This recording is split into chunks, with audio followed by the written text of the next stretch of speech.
भगवान शंकर राम राम करते हैं। आपके घर में चाहे जितनी बाधा हो, सगरी बाधा मिट जाएगी भगवान का नाम जप करने से। ये केवल हम नहीं कह रहे, ये भगवान शंकर कह रहे हैं, संत जन कह रहे हैं, शास्त्र कह रहे हैं। आजकल हर आदमी लगभग में किसी न किसी से परेशान है। अब कुछ तो अपने परिवार वालों से परेशान है, बोलो सही गलत है? कुछ अपने परिवार से ही परेशान है, नहीं किसी से तो लड़के से परेशान, लड़के से नहीं तो बहू से परेशान, नहीं तो पति पत्नी एक दूसरे से परेशान। परेशानी की कमी नहीं है। और भगवान शंकर कहते हैं कि ऐ दुनिया वालों, तुम्हारी परेशानी तो कुछ भी नहीं है हमारी परेशानी के आगे। मेरे घर में तो एक से बढ़ के एक हैं। शंकर जी कहते हैं मेरे घर में तो एक से बढ़ के एक हैं। मेरे घर में तो बहुत परेशानी, लेकिन आराम भी बहुत है। परेशानी भी आराम बन जाता है जब भजन होने लगे। आदमी कहता है तुम मेरे दुश्मन हो, मेरे पास मत बैठना, और भगवान शंकर कहते हैं मेरे घर में सबके सब एक दूसरे के दुश्मन हैं, फिर भी सब एक ही साथ रहते हैं। प्रभाव भजन का। बात समझ में आ गई? ना ही हो तो फिर से समझावे। भोलेनाथ की सवारी क्या है? बैल। और पार्वती की सवारी क्या है? शेर। शेर बैल की मित्रता होती है क्या? एक साथ रह सकते हैं? लेकिन रहते हैं घर में, क्योंकि बाबा भी रहते हैं और माता भी रहती घर ही में, तो सवारियां भी रहती घर ही में। भोले बाबा के गले में पड़े हैं सर्प। अब कार्तिकेय भगवान की सवारी क्या है? मोर। रह सकते भला एक साथ?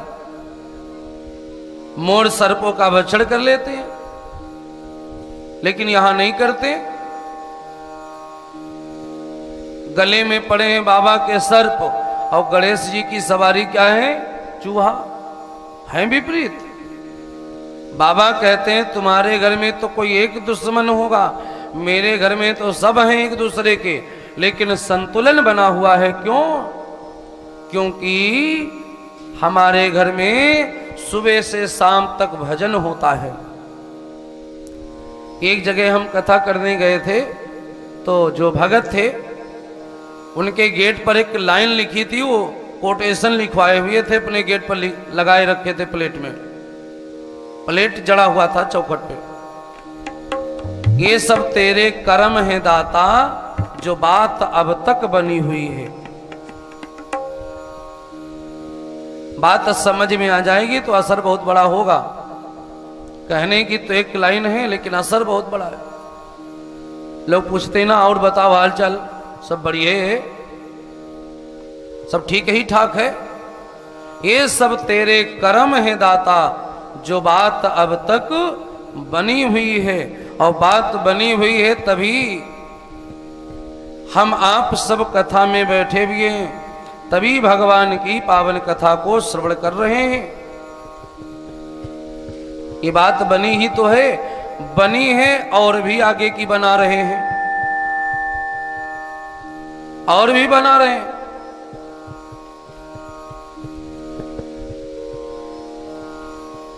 भगवान शंकर भगवती जी को नित्य कथा सुनाते हैं, और इधर शिव पुराण की कथा है। श्री सूत जी महाराज सौनक जी को सुना रहे हैं, और भगवान शंकर यहां पर कह रहे हैं। कल मैंने प्रश्न उठाया भी था, भगवान शंकर ने कहा है कि नारी अंग अंग नहीं जोरे, फिर भी हमें चार सुत मोरे। मैंने अपने योगदान से 4 पुत्रों का निर्माण किया है। 4 पुत्र कौन है? नाम बता देते हैं। कार्तिकेय भगवान, गणेश जी, जालंधर और हनुमान जी शंकर सुवन कहे जाते हैं ना। गणेश जी का जन्म हुआ, कार्तिकेय भगवान की कथा आपने सुनी, गणेश भगवान का जन्म हुआ। और फिर तीसरे नंबर पे जालंधर, और जालंधर के बाद चौथे नंबर पर श्री हनुमान जी का नाम है। जालंधर का जन्म पिछली बार मैंने इस प्रसंग को सुनाया भी था, मुझे याद है। जालंधर भगवान शिव के क्रोध से जन्म लिया है, और जल की सतह पर निर्माण हुआ है, इसलिए उसका नाम जालंधर रखा गया। ये सब कथा सुनाते हुए आगे कथा में श्री सूत जी महाराज जो विषय सुना रहे हैं, उस विषय में चर्चा है नारद जी के द्वारा गंधर्वों को श्राप, और नारद जी के द्वारा तपस्या किया जाना, और तपस्या में सफल होने पर नारद के मन में मद आना, और मद आने पर जाकर के भगवान शंकर को सुनाना, और शंकर जी के द्वारा समझाया जाना नारद जी को, और नारद जी ना माने, जाकर के फिर वही मद कथा काम कथा जाकर ब्रह्मा जी को सुनाना, और ब्रह्मा जी के मना करने पर विष्णु जी को सुनाना। फिर नारद जी के मन में माया को जानने की इच्छा का उत्पन्न होना, और भगवान विष्णु के द्वारा नारद को वानर स्वरूप प्रदान करना। नारद जी क्रोध आवेग में आने के बाद भगवान विष्णु को श्राप देते हैं, और क्रोध निवारण के बाद भगवान विष्णु जी के द्वारा नारद को शांति हेतु भगवान शंकर को नाम जप कर, शंकर जी के नाम का जप करने का संबोधन, ये विषय है। इतनी कथा हम लोगों को आज सुनना ही सुनना है। एक समय की बात है, चलते हैं करते हैं यात्रा। फिर एक समय की बात है, देव ऋषि नारद कहीं जा रहे थे। उन्होंने देखा एक सरोवर है सामने, सरोवर में दो गंधर्व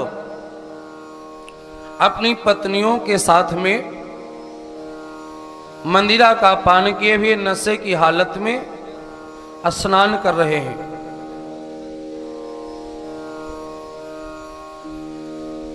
अब जो कोई मंदिरा का पान करता है वो होश में तो रहता नहीं, ज्यादा अगर कर लिया तो बेसुध भी होता है।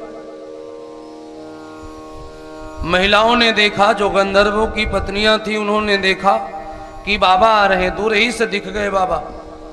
उन देवियों ने अपने वस्त्र उठाए, अपना शरीर ढक लिया, लेकिन गंधर्व इतना अधिक मंदिरा का पान किए थे कि वो होश में ही नहीं। शरीर कहां से ढके, होश में ही नहीं। नारद जी तब तक आ गए। पहले महिलाएं जो थी मंदिरा का पान नहीं करती थी, अब महिलाएं भी शुरू कर दी हैं, कोई कह रहा था। सही है। कोई कह रहा था कि आदमी पार्टी करें तो भले ना पिए, और महिलाएं तो जरूर पीती। अब महिलाओं ने शराब पीना तब से शुरू किया जब से किट्टी पार्टी करना शुरू किया।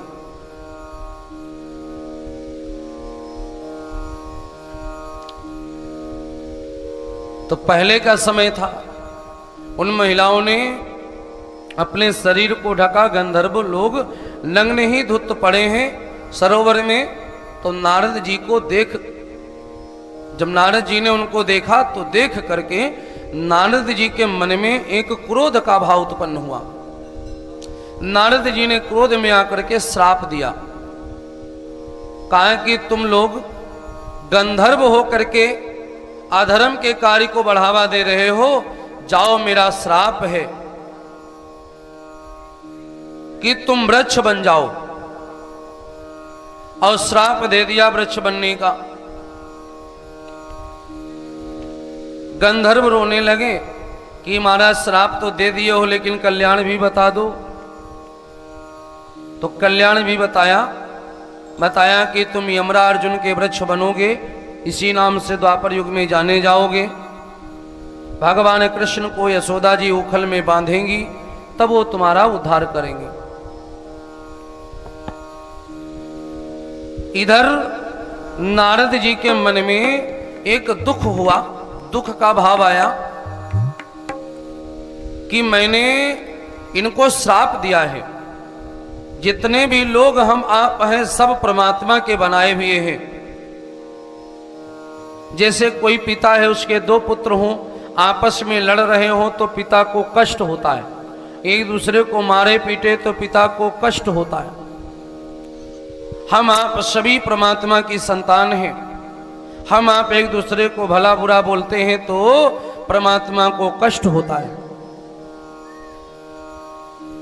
तो नारद जी ने सोचा कि इसका प्रायश्चित कैसे किया जाए। कल की कथा में हमने इस विषय को बोला भी था कि जीवन में जितनी भी गलती होती है, उन गलतियों का प्रायश्चित केवल भगवान के भजन से ही हो सकता है। भगवान का भजन करके ही हम अपनी गलतियों का प्रायश्चित कर सकते हैं। नारद जी ने सोचा कि हम भगवान की तपस्या करेंगे और जो गलती हमने की है हम उस गलती का प्रायश्चित करेंगे। तो नारद जी ने भगवान श्री हरि के लिए तपस्या प्रारंभ की। अगर आप तपस्या भी करेंगे, पूजा भी करेंगे, तब भी जलने वाले लोग कम नहीं है। उनका खर्च कुछ नहीं होता है। आप रोजाना चंदन लगाओ, पूजा करो, देखो कितने निकलेंगे समाज में जो आपकी आलोचना करेंगे, ये बहुत ही चंदन लगाओ थे, बोलते हैं ऐसे, बड़ा चंदन लगाते, बड़े चंदनधारी हैं, बोलते हैं ऐसे, बड़ी पूजा करते हैं, पूजा ही करते रहते हैं पूरा दिन। ऐसे ऐसे शब्दों का प्रयोग समाज के लोग करेंगे। आप तपस्या करो, पूजा करो, ये बात तो वही है। अच्छे काम की भी आलोचना समाज करता है और बुरे काम की तो करता ही करता है। समाज कभी ना अच्छे काम में आपको छोड़ेगा ना बुरे काम में छोड़ेगा। एक उदाहरण हम आपको सुनाते हैं। एक बार एक पिता पुत्र दो शहर में कमाने गए और कमा करके खूब पैसा कमाया, खूब धन इकट्ठा किया। सोचे कि चलो अब घर चले, हाल चाल परिवार के पूछे चल के। तो पिता पुत्र दोनों वहां शहर से चल दिए। सोचे कि भाई चलो ऐसा करते, धन तो है, ये घोड़ा खरीद लेते हैं। पैदल कहां तक चलोगे? ये घोड़ा खरीदा और उस घोड़े पे पिता को बिठा दिया पुत्र ने। पुत्र ने कहा भाई आप पिता हैं, आप बैठे पैदल चलेंगे तो अच्छा नहीं लगेगा, हम पुत्र हैं, हम चलें तो कोई बात नहीं। पिता घोड़े पर बैठ गया और पुत्र जो है पैदल चलने लगा और आगे बढ़े। एक गांव आया, कस्बे के अंदर पहुंचे। अच्छा, देखने से पता चल जाता है पिता है पुत्र है, देखने से पता चल जाता है, शरीर से अवस्था उम्र के द्वारा। तो कुछ लोग देखे तो आलोचना शुरू कर दी कि ये कैसा बाप है, बाप नहीं ये तो दुश्मन है, खुद आराम कर रहा है, खुद घोड़े पर बैठा है और बेटे को पैदल चलाता है। ये कैसा बाप है? हर पिता अपने पुत्र के लिए सुख ढूंढता है, ये अपने लिए ढूंढ रहा है। पिता ने सुना तो कहा भाई देखो, अगला गांव जब आया तो कहा तुम बैठो घोड़े पर, अब हमसे नहीं बैठा जाएगा, क्योंकि गांव वाले कितनी बुराई निंदा की हमारी। तो पिता ने पुत्र को बिठा दिया, गांव के अंदर प्रवेश किए, वहां पर भी बुराई शुरू, वहां पर भी बुराई शुरू। जो लोग देखे वो बोले ये देखो उल्टा जमाना, कितना कलयुग आ गया है, ना देखे हो तो कलयुग देख लो। पिता पैदल चलता है, पुत्र घोड़े पर बैठा है। तो गांव जब निकल गए तब पुत्र ने कहा पिताजी अब हम भी नहीं बैठेंगे। पिता बोला हम बैठेंगे तो हमको कहते हैं, तब पुत्र ने कहा हम बैठते हैं तो लोग हमें भी कहते हैं। तब बोले ऐसा करो बैठो, कोई ना ऐसे चलो। चल पड़े। एक और गांव आया, गांव वालों ने देखा कि उनके हाथ में घोड़े की लगाम और पैदल जा रहे हैं दोनों। तो कुछ लोग खड़े थे, बोले मूर्ख न देखे हो तो देख लो, इनसे बड़ा मूर्ख कहीं कोई मिलेगा। घोड़ा पास में फिर भी पैदल दोनों जा रहे हैं, तो मूर्ख न देखो तो देख लो। गांव तो निकल गए।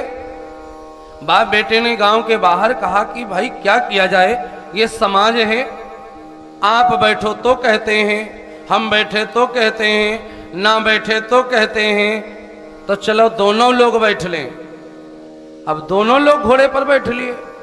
अगला फिर एक गांव आया, लोगों ने देखा तो फिर बोले लोग, बोले देख लो कसाई देख लो जा रहे हैं दो दो, कसाई ना देखो तो देख लो, एक घोड़े के ऊपर दो दो लदे हैं। अब दोनों गांव के बाहर घोड़े से उतर के अपना माथा पीटने लगे। ये समाज कब छुट्टी देगा? अच्छा करो तो टोके, बुरा करो तो टोके। तो समाज जीवन हमेशा एक ही सोच में बीत जाता है, लोग क्या कहेंगे, लोग क्या कहेंगे।